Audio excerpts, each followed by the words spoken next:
పదార్థాలు ఒక plastic tub తీసుకున్నాము. తర్వాత 20 లీటర్ల నీళ్ళు పోసినాము. దీనిలో 5 లీటర్ల ఆవుమూత్రం ఉంది, 5 కేజీల ఆవు పేడ ఉంది, ఉప్పేడు పుట్టమన్ను ఉంది, 50 గ్రాముల సున్నం ఉంది. వీటిని మనం ఏం చేయాలంటే ఫస్ట్ ఒక 5 కేజీల ఆవు పేడని మనం మూట కట్టుకోవాలి. కట్టండి అమ్మా, తీసుకోండి, మూట కట్టండి.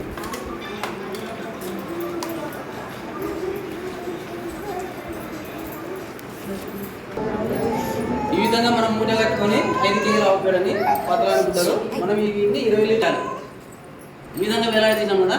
దీంట్లో వచ్చేసి మనం 5 లీటర్ల ఆవుమూత్రం పోయాలి.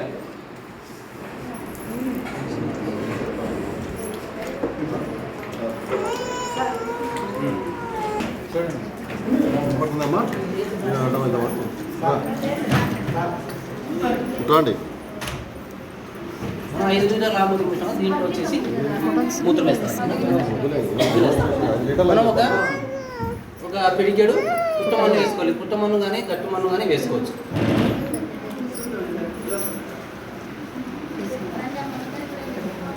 ఎందుకు వేయాలమ్మా పుట్టమన్ను? దాంట్లో కూడా సూక్ష్మజీవులు ఉంటాయి, దాంట్లో కూడా ఉంటాయి కదా పురుగులు, అందుకనేసి వేస్తున్నాం. తర్వాత ఒక 50 గ్రాముల సున్నం వేసుకోవాలి. సున్నం ఏదానికి వేస్తారు? అమ్మ మీరు ట్రైనింగ్ తీసుకున్నారా చెప్పండి. మీరు ఇద్దరు ట్రైనింగ్ తీసుకున్నారా?